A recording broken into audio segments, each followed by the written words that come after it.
Hello, listeners. This is Mike, your host. If you are enjoying these archive episodes, please consider supporting the podcast by going to the homepage, spacerockethistory.com, and clicking on the orange donate button or the Patreon link.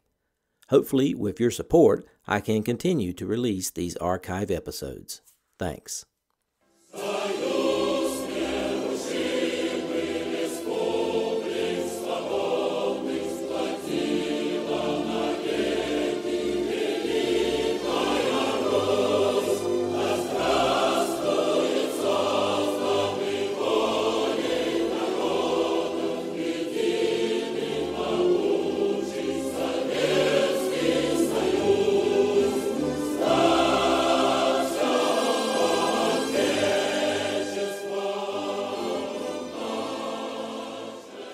Hello and welcome. This is Michael Annis, and you're listening to episode 173 of the Space Rocket History Podcast. And now, Soyuz 4 and 5, World's First Space Station, Part 2. From the previous episode, we met the cosmonauts, learned the history of this flight, and discovered the final mission plan for Soyuz 4 and 5. And that plan was Cosmonaut Shatalov would ride alone into orbit on Soyuz 4 first. Soyuz 5 would be launched the next day with Volyunov commanding and Yelizhev and Krunov assigned to perform the spacewalk. Soyuz 4 and 5 would rendezvous and dock. Then Yelizhev and Krunov would spacewalk from Soyuz 5 to Soyuz 4 and remain there. Next, Soyuz 4 would return to Earth with the three cosmonauts, and then Volyunov in Soyuz 5 would return to Earth as well. Now let's move on to the hardware used for the flights. The Soyuz 7K OK spacecraft was used for both Soyuz 4 and 5. Recall, the Soyuz 7K OK spacecraft was composed of three elements attached end to end: the orbit module, the descent module, and the instrumentation/propulsion module. The crew occupied the central element, called the descent module. The other two modules were jettisoned prior to re-entry. They were supposed to burn up in the atmosphere, so only the descent module returned to Earth. The Soyuz carrier rocket for both missions was the 11A-511, a 1960s-era Soviet expendable rocket designed by OKB-1 and manufactured by the State Aviation Plant No. 1 in Kubashayev. The carrier rocket was used to launch Soyuz spacecraft as part of the Soyuz program, initially on unmanned test flights, followed by the first 19 manned launches of the program. It also had the capability to be used as a ballistic missile. This version of the Soyuz launcher was introduced in 1966.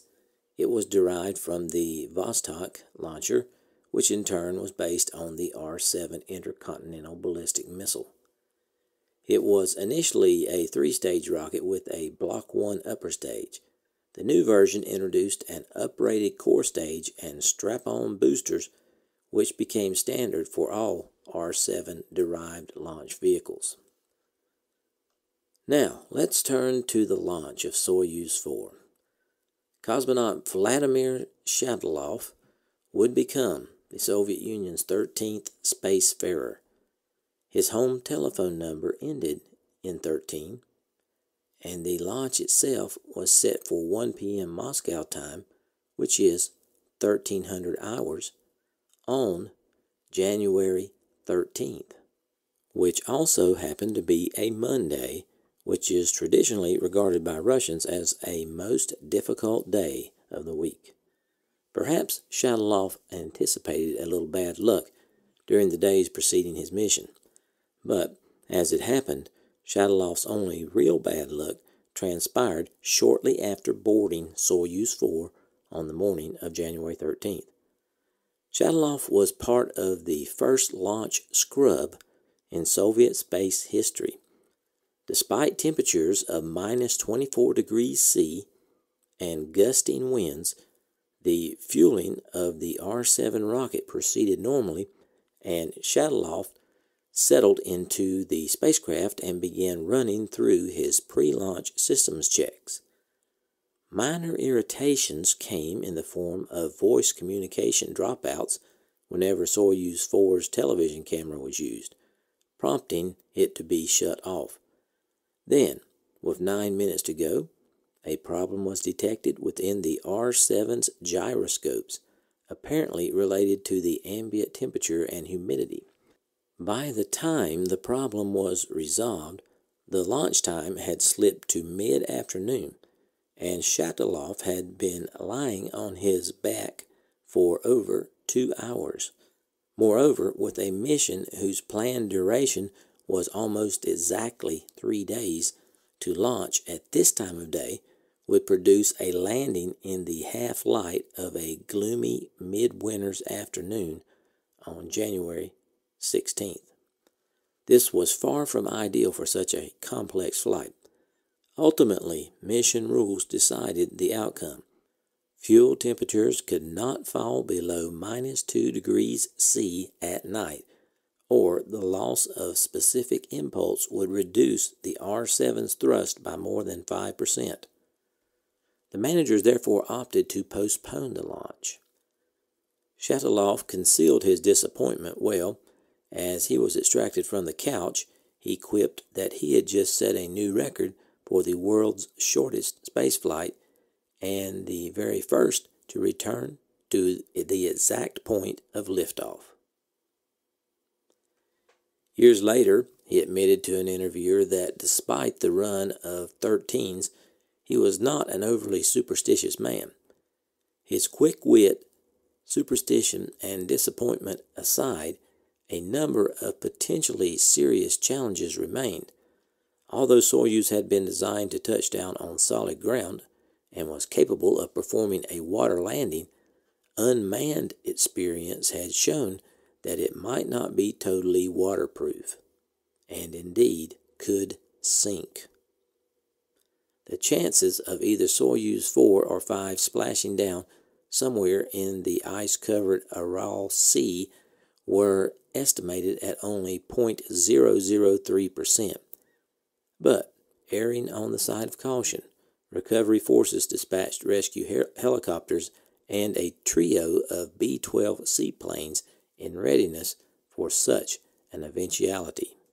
Finally, at 10:30 a.m. Moscow time on January 14th, Soyuz 4 had a perfect liftoff and insertion into a slight elliptical orbit with a perigee of 213 kilometers and an apogee of 224 kilometers. The inclination was 51.7 degrees, and the period was 88.8 minutes. For Shatalov, the experience of the rocket launch, the weightlessness of space, and the view of Earth were profound. This is how he described his experience. Quote, "When we look into the sky, it seems to us to be endless. We breathe without thinking about it, as is natural, and then you sit in a spacecraft, you tear away from Earth, and within 10 minutes you have been carried straight through the layer of air, and beyond there is nothing. The boundless blue sky, the ocean, which gives us breath and protects us from endless black, is but an infinitesimal thin film." Unquote. Shatalov described weightlessness at the post-flight press conference at Moscow State University. He said, quote, "It took me about 3 to 4 hours to master it." Unquote. Back on Earth, the Soyuz 5 trio of cosmonauts were watching the launch from Baikonur. Their turn would come the next morning, January 15th, when they were destined to blast off and adopt a passive role as Shatalov's performed the world's first ever docking between two manned spacecrafts. A little more than 6 hours after launch, at 4:35 p.m., Shatalov adjusted Soyuz 4's orbit, showed television viewers his spacious descent module with 2 empty extra seats, and then retired into the orbital module for his first night's sleep in space. The next morning at 3 a.m., an AN-12 aircraft from Moscow touched down at Baikonur with an unusual cargo, 10 newspapers, and a batch of letters to be delivered to Shatalov by the Soyuz 5 crew in the world's first space mail service. It was yet another effort by the Soviets to generate a space spectacular. Several hours later, the crew took their places in the spacecraft, where Volyanov assumed the center seat, flanked by flight engineer Yelizhev and research engineer Krunov. Shortly after 9:30 a.m., with barely 25 minutes to go before launch, a piece of electrical equipment failed, and it looked as if another scrub might occur. Normally, the equipment could only be replaced by lowering the rocket into a horizontal position. But despite the fully fueled state of the R-7 booster and the freezing temperature, engineer Captain Viktor Alyoshin stripped off most of his clothes and squeezed through a narrow hatch into the rocket's bows to correct the problem. He also noticed that the crew access hatch in the aerodynamic shroud was secured by only 3 bolts instead of 4. Nonetheless, at 10:04 a.m. Moscow time on January 15th, Soyuz 5 roared aloft and a few minutes later was precisely inserted into orbit, trailing Shatalov by some 1,207 kilometers. Although Volyanov executed a thrust firing later that day to further refine his orbital parameters, his craft would remain essentially passive during the rendezvous. To Krunov, the first view of Earth was like a jewel of the most intense blue, flecked by white cloud, glimmering in the ethereal blackness of space. The feeling, he said later, was like those final euphoric seconds before embarking on a parachute jump, or the sensation felt by an adrenaline-charged athlete about to perform the stunt of his lifetime. In addition to the joint program with Soyuz 4, the crew had their own specific agenda. Yelizhev was assigned geological and geographical work, and Krunov would be occupied with medical and ionospheric radio propagation experiments. Krunov would also play a key role in the final stages of rendezvous by operating the ships on board Sextant. By mid-morning on January 15th, all 4 of the cosmonauts, Shatalov, Volyanov, Yelizhev, and Krunov, were in orbit. As radio chatter crackled between the 2 Soyuz and ground control, their call signs were revealed as Amur for Shatalov and Baikal for Volyanov's crew. The 2 Soyuz established mutual radio contact shortly after Soyuz 5 reached space. On the next day, January 16th, at 8:06 a.m., Shatalov made his final orbital adjustment in preparation for the rendezvous. At that point, Shatalov in Soyuz 4 was partway through his 34th orbit, and Volyanov, Yelizhev, and Krunov in Soyuz 5 were on their 18th revolution. At 10:37 a.m., high above the South Pacific, Shatalov switched on his Eagle device to begin the automated rendezvous. The rendezvous ended over Africa at 11:05 a.m. when the separation between the 2 crafts was just 40 meters. Speaking after the mission, Shatalov recalled that his most important aids during this critical period were his instruments and his own eyes. At 40 meters, he said, Boris Volyanov and he performed several maneuvers in the course of which we changed the relative position of the spacecraft. Further approach and docking were performed within the zone of direct TV contact with the ground stations. To avoid sharp contact with each other, the relative speed of approach was reduced to several centimeters per second. Contact itself came at 11:20 a.m.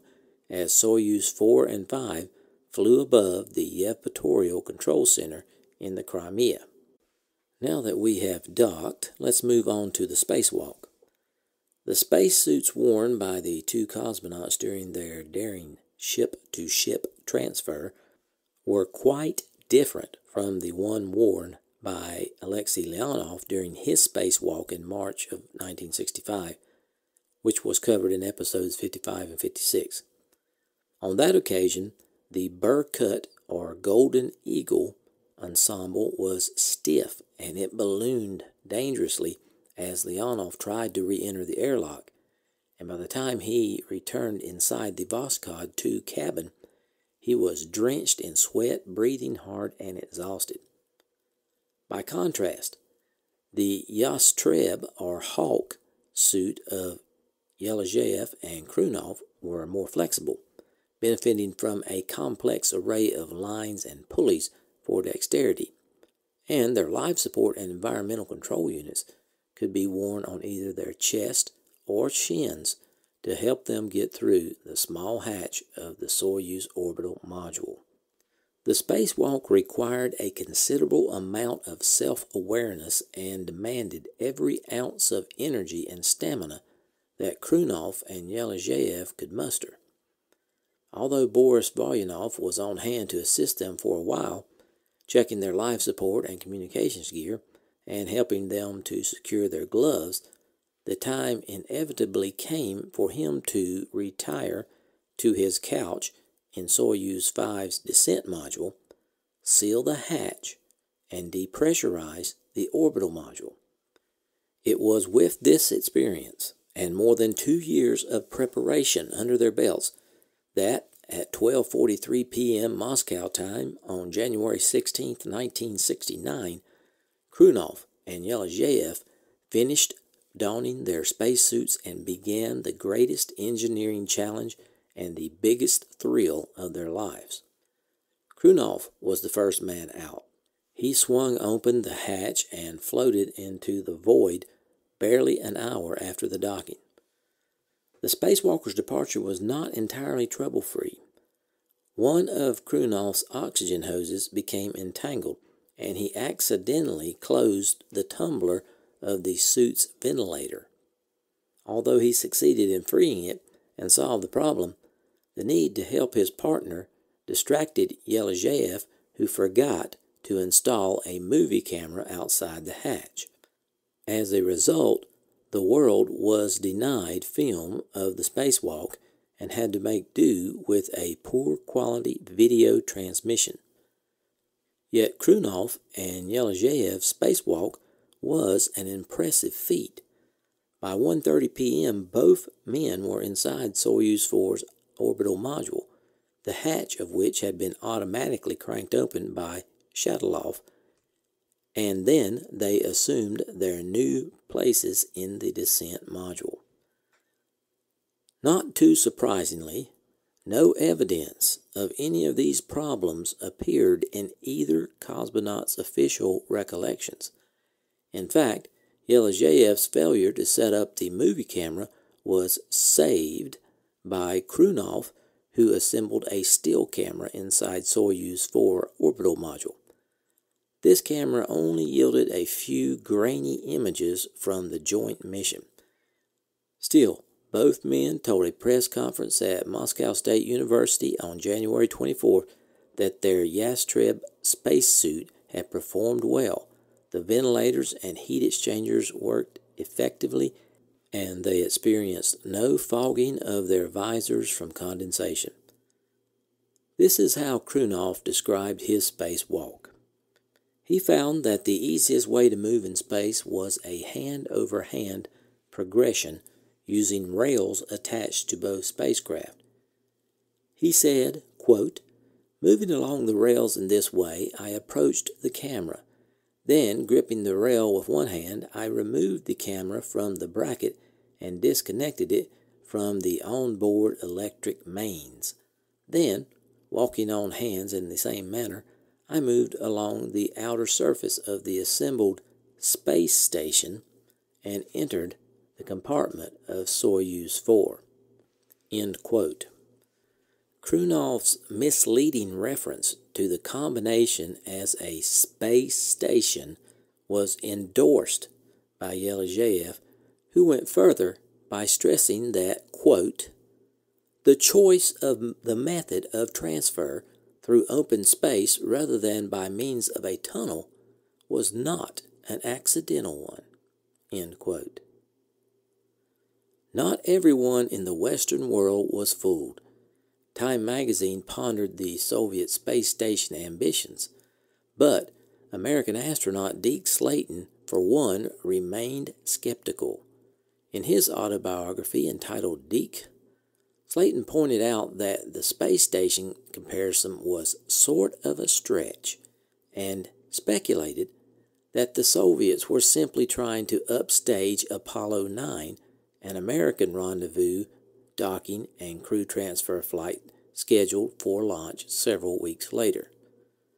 On the Apollo mission, however, crew members were to transfer internally between their two spacecraft. Time magazine further pondered about future Soviet space plans by asking the question, would this four-compartment version lead next to a roomy orbiting laboratory? Many observers, though, had a more fundamental question, as Flight International pointed out on January 23rd, quote, it is not clear whether cosmonauts can traverse from one vehicle to another through a tunnel joining the two vehicles, end quote.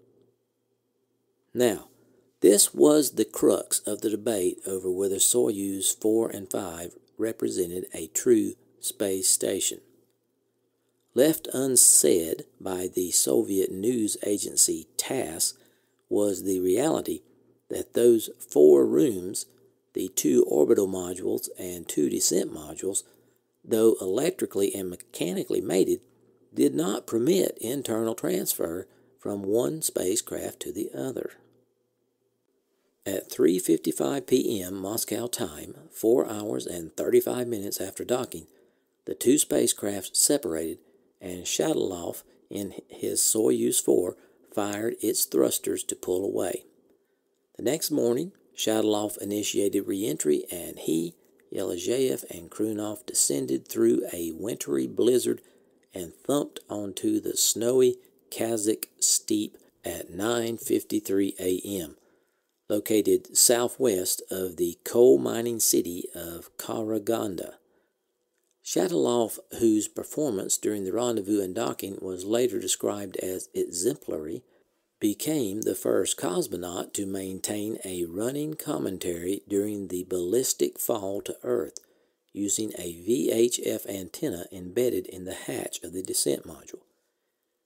At the instant of touchdown, Shatalov had spent a little less than 3 days in space, while Yelizhev and Krunov concluded missions of almost 48 hours apiece.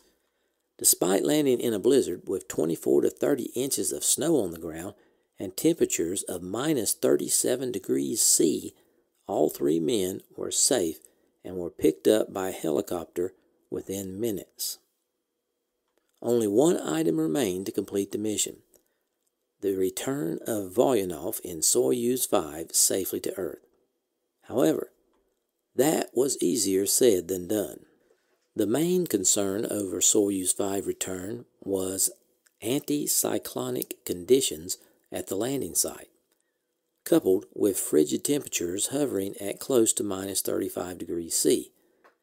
The plan called for Volyanov to manually orient Soyuz 5 for retrofire and make his landing at 9:30 a.m. Moscow time. After rehearsing the steps for this procedure during his final orbit, he reported he could not do it within the allotted 9 minutes. Nevertheless, he was told to try. Commands were also provided for a second automatic retrofire in the event that the manual effort failed. The intended retrofire time came at 8:48 a.m., but 8 minutes later, Volyanov reported that he had been unable to complete the orientation manually, and controllers prepared to uplink the commands for an automatic burn on the next orbit. It would seem that weather conditions on the ground also contributed to the delay. Re-entry finally got underway high above the Gulf of Guinea at 10:26 a.m., but soon it became alarmingly clear that the spacecraft was violently tumbling. Having already lost Vladimir Komarov during a bungled return to Earth 2 years earlier, it was obvious to the staff at Yevpatoria that another cosmonaut might very soon fall victim to the hazards of spaceflight. What was not known at the time, however, was that as the re-entry began, Soyuz 5's instrument module was still securely attached to the descent module. For Volyanov, the implications of this were potentially catastrophic. Under normal conditions, 6 seconds after retrofire, a series of pyrotechnics should have sheared the two apart, enabling the bell-shaped descent module to adopt its correct re-entry orientation with the heavy protected base of the descent module facing into the direction of travel to shield Volyanov from the burn of 5,000 degrees C caused by frictional heat. For this very reason, the base was coated with a 6-inch thickness of ablative material, half of which was designed to char, melt, and peel away during re-entry, thus safeguarding the descent module from the heat. Unfortunately, the final half hour of Soyuz 5 was far from normal. With the instrument module still in place, the base's thermal shield was covered and unable to fill its purpose. And worse still, the combined spacecraft was forced to adopt the most aerodynamically stable orientation, with the dome of the heavy descent module and its thin hatch facing into the direction of travel and about to feel the full force of searing hypersonic re-entry. Unlike the base, the top of the descent module was coated with just an inch of ablator. Since the heat of re-entry was predicted to char away at least 3 times as much off the base, a re-entry in this altitude would likely end in catastrophe. At 10:32 a.m., Stockholm radio analyst Sven Gran and his colleague Chris Wood, based in Fiji, noted that short-wave communication signals from Soyuz 5 had abruptly stopped, an instant normally assumed to be the time of separation of the instrument module, and in all probability it was the time when the separation pyros fired. On his website, Gran noted that the electrical connection had been separated between the orbital and instrument modules, but not their mechanical connection. Aboard Soyuz 5, Volyanov heard the pyrotechnics fire, but was stunned when he glanced through his window to see the solar panels and whip antennas of the steel-attached instrument module. According to Gran, the cosmonaut reported what he saw through a coded radio channel to ground controllers. When they realized what had happened, or more accurately, what had not happened, several flight controllers buried their faces in their hands. One officer removed his cap, dropped 3 rubles in it, and passed it along the line. Within minutes, it had filled with coins for Volyanov's young family. The cosmonaut was effectively plummeting back to Earth, nose first, with the least protected section of his craft exposed to the greatest thermal stress. Moreover, he was exposed to G-forces in excess of 9 times their normal terrestrial load. Against such overwhelming odds, it seemed that Boris Volyanov's fate was sealed. Not until 1996, almost 3 decades after the event, was Volyanov finally able to speak publicly about what happened during that terrifying final half hour.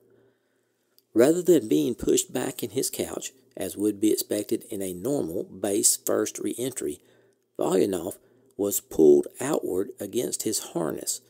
Yet he still managed to repeat, "No panic, no panic," over and over again. In what he assumed would be the final minutes of his life, he continued to report his status into an onboard voice recorder and even tore the last pages from his rendezvous notebook, jamming them into his pockets in the vain hope that they might somehow escape incineration. From his couch, he could only watch helplessly as tongues of flame licked at the descent module's windows and washed over the cabin. The thin hatch directly in front of his eyes visibly bulged inward under the tremendous heat and pressure. All of Soyuz 5's hydrogen peroxide propellant had been expended shortly after the onset of re-entry, when the automated system struggled fruitlessly to orient the descent module.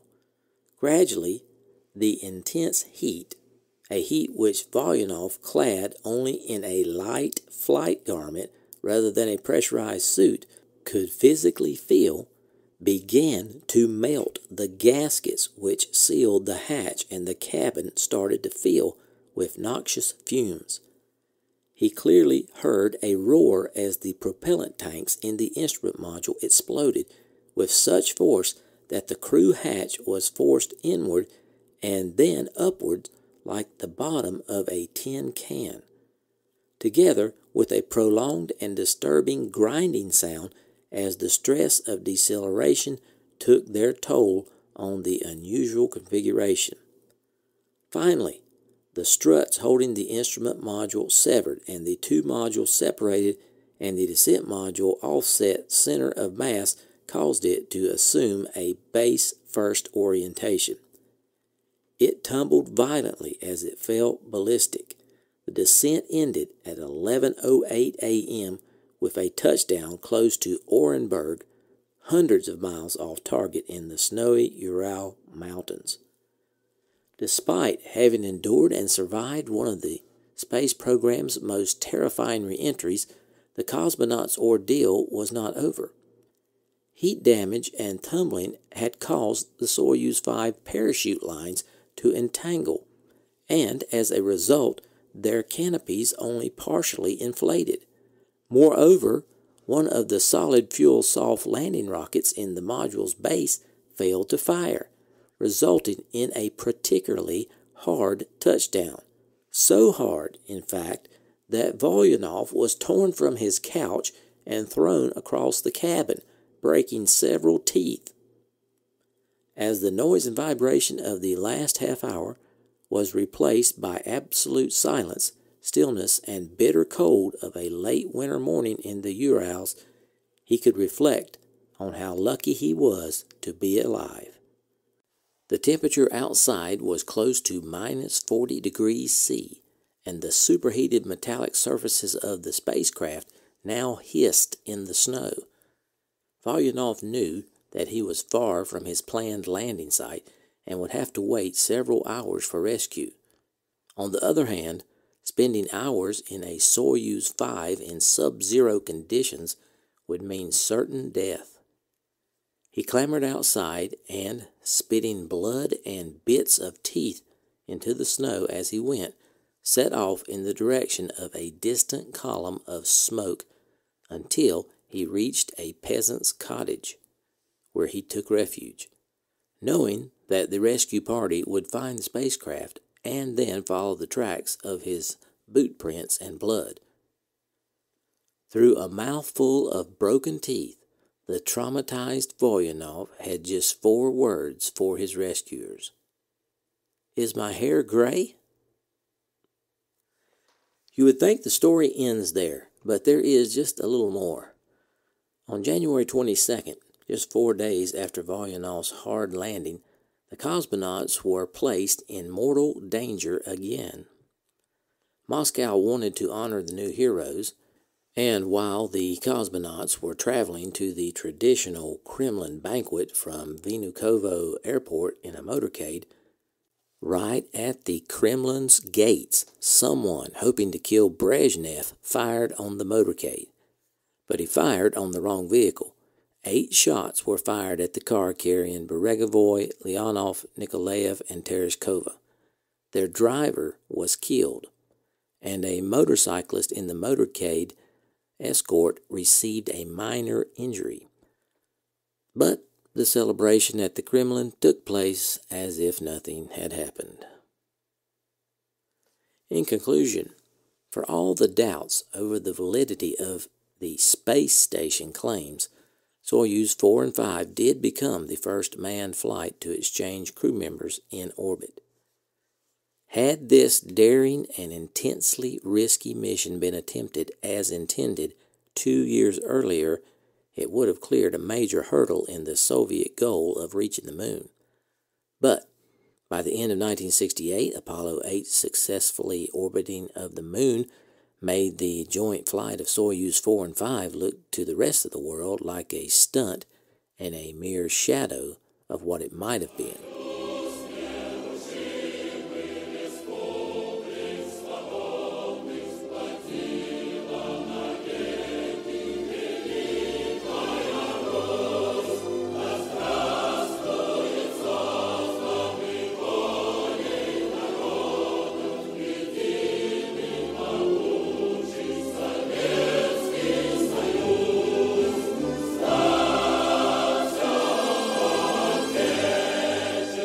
Thanks for listening to this archive episode of the Space Rocket History Podcast. If you are financially able, please support the podcast by going to the homepage, spacerockethistory.com, and clicking on the orange Donate button or the Patreon link. Thanks.